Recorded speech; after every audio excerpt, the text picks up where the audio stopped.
Kalau misalnya malam ini kita sudah menerima Kristus, terus beberapa hari kemudian kita berbuat dosa lagi, karena mungkin ada yang mungkin belum dengan sepenuh hati. Apakah kita bisa, sebanyak apa kita bisa melakukan pengakuan seperti ini? Bisa terima Yesus ulang, diampuni, terus berdosa ulang, begitu seperti itu, Pak? Saya kira Pak Pendeta sudah mengerti. Kalau hari ini saya terima Yesus, saya pasti masuk surga, pasti. Tapi besok apakah saya bisa berdosa? Bisa. Kalau besok saya berdosa, saya masuk neraka lagi. Habis itu hari Minggu, di depan mata Yesus saya masuk surga lagi. Hari Senin keluar, pukul istri di rumah, pindah neraka lagi. Hari Minggu lagi, doa pengakuan lagi. Surga neraka, terus begitu? Tidak. Coba Yohanes pasal 10, 28-29. Aku memberi hidup kekal kepada mereka, dan mereka pasti tidak akan binasa sampai selama-lamanya.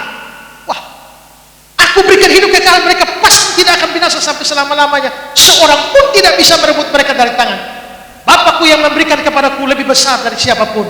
Seorang pun tidak bisa merebut mereka dari tangan Bapa. Ada berapa tangan di sini? Baca baik-baik. Aku memberi hidup kekal pada mereka, mereka pasti tidak akan binasa sampai selama-lamanya. Seorang pun tidak akan bisa merebut mereka dari tanganku. Tangan siapa? Bukan. Tangan Yesus. Ayat 29. Bapakku memberi mereka padaku lebih besar dari siapapun. Seorang pun tidak dapat merebut mereka dari tangan Bapa. Berarti berapa tangan? Dua. Ada tangan Yesus, ada tangan Bapa. Jadi waktu saudara percaya Yesus, Yesus beri hidup kekal, kamu pasti tidak akan binasa, dan kamu dipegang oleh dua tangan, yaitu Bapa dan Yesus. Siapa bisa merebut kamu keluar dari tangan itu? Tidak ada yang bisa. Setan tidak bisa, karena dua tangan yang hebat ini memegang kamu. Kalau begitu, orang Kristen bisa pasti. Begitu dia sudah terima Yesus, dia bisa yakin, kalau saya mati pasti masuk surga. Tapi kan besok saya bisa berdosa. 1 Yohanes pasal 2. Lihat ayat 1 dan ayat 2. Anak-anakku, hal ini kutuliskan kepada kamu supaya kamu jangan berbuat dosa. Ingat, jangan berbuat dosa. Namun, jika seorang berbuat dosa, kita tidak boleh berdosa, tapi kan kita bisa jatuh. Namun, jika kita berbuat dosa, apa yang terjadi kalau kita berdosa? Apakah kita kembali masuk neraka? Tidak. Kita mempunyai seorang pengantara pada Bapa, yaitu Yesus Kristus yang adil. Dia adalah pendamaian untuk berapa banyak dosa? Segala dosa. Pak Friend, lahir tahun berapa? 86. Rencana mati tahun berapa?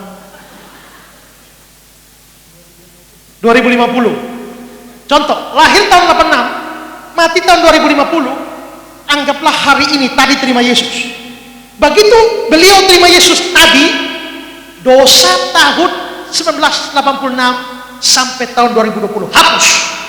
Dihapuskan dosaku hanya oleh darah Yesus. Tapi besok ada dosa. Bagaimana? Apakah Tuhan hanya menghapus dosa masa lalu? Atau dosa depan juga? Berapa banyak dosa? Segala. 1 Yohanes 1 ayat 9. Jika kita mengaku dosa kita, maka ia adalah setia dan adil sehingga dia mengampuni berapa banyak dosa? Segala dosa kita. Menyucikan kita dari berapa banyak kejahatan? Segala. Apa artinya segala? Semua. Kalau hanya dosa masa lalu, itu namanya sebagian. Itu berarti segala termasuk dosa masa depan kita. Maka waktu Bapak percaya Yesus, dosa 86 sampai 2020 selesai, dihapuskan. Terus dosa 2021 Tuhan hapus juga. 2030 hapus juga. 2050 hapus juga. Sampai dosa terakhir sebelum turun di lubang kubur. Kalau begitu semua sudah dihapus. Tahu dari mana semua sudah dihapus? Di atas kayu salib dia bilang, sudah selesai. Kalau dia sudah bayar seluruh dosa, Pak mesti bayar yang mana? Kalau seandainya Yesus bilang hampir selesai, bahaya kita. Berarti atau dia bilang sebagian besar sudah selesai. maka mampuslah kita. Tapi ternyata dia bilang, sudah selesai. Itu berarti dia membayar seluruh hutang dosa kita sampai dosa terakhir sebelum masuk lubang kubur. Dan itu berarti saya tidak perlu bayar satupun, saya pasti selamat. Jadi Pak Pendeta, kalau besok saya berbuat dosa, dosa itu sudah diampuni. Iya, saya dosa lagi sudah diampuni. Kalau saya mencuri, diampuni. Merampok, bunuh orang, diampuni. Iya, nah kalau begitu enak dong. Marilah saya merampok, marilah saya membunuh, marilah saya mencuri, marilah saya bikin kejahatan. Begitu, tadi ingat, anak-anakku kamu jangan berdosa. Jangan berbuat dosa lagi. Begini, kalau kamu benar-benar beriman, keinginanmu untuk taat, maka kamu ingin taat, tapi sekalipun ingin taat ternyata jatuh. Itu beda dengan saudara ingin, kalau sudah diampuni, mari berbuat dosa, berarti saudara tidak ingin taat. Kalau saudara punya pikiran tidak ingin taat, sebenarnya saudara belum beriman. Dan belum beriman itu saudara akan masuk neraka. Tapi kalau saudara betul-betul beriman, maka saudara akan ingin menyenangkanmu, senangkanmu, tahu-tahu jatuh.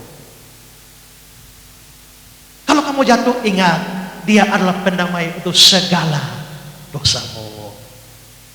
Ya, maka kalau Kristus sudah membayar seluruh hukuman kita, dia sudah menanggung hukuman dosa kita, maka sekarang orang percaya tidak bisa dihukum.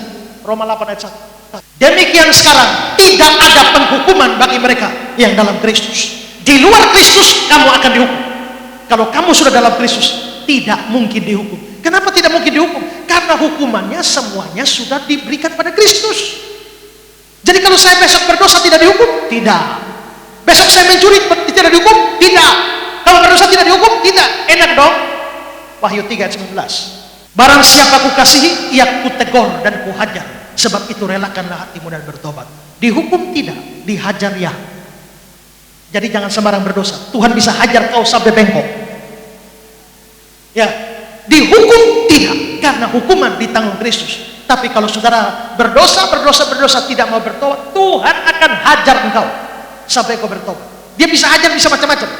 Dengan bangkrut dari kerja, bisa dengan sakit penyakit, bisa dengan keadaan hancur semua usaha atau apa saja. Dia bisa bikin saudara hancur karena hajaran dia. Sampai saudara bertobat. Karena itu biarpun kita tidak dihukum dan tidak masuk neraka lagi, jangan sembarang berbuat dosa. Kenapa? Karena dengan sembarang berbuat dosa mengundang hajaran Tuhan. Kedua, Yesaya 59 ayat 1 dan 2. Sesungguhnya tangan Tuhan tidak kurang panjang untuk menyelamatkan, pendengarannya tidak kurang tajam untuk mendengar, tapi yang merupakan pemisah antara kamu dengan Allahmu ialah segala kejahatanmu, yang membuat dia menyembunyikan diri terhadap kamu sehingga dia tidak mendengar ialah segala dosamu. Dosa tidak membuat kamu masuk neraka, tapi kalau kamu tidak bertobat dari dosamu, kamu berdoa, Tuhan tidak mau dengar. Tangan Tuhan bukan kurang panjang, yang menjadi pemisah itu adalah dosamu, sehingga dia tidak mendengar ialah segala dosamu.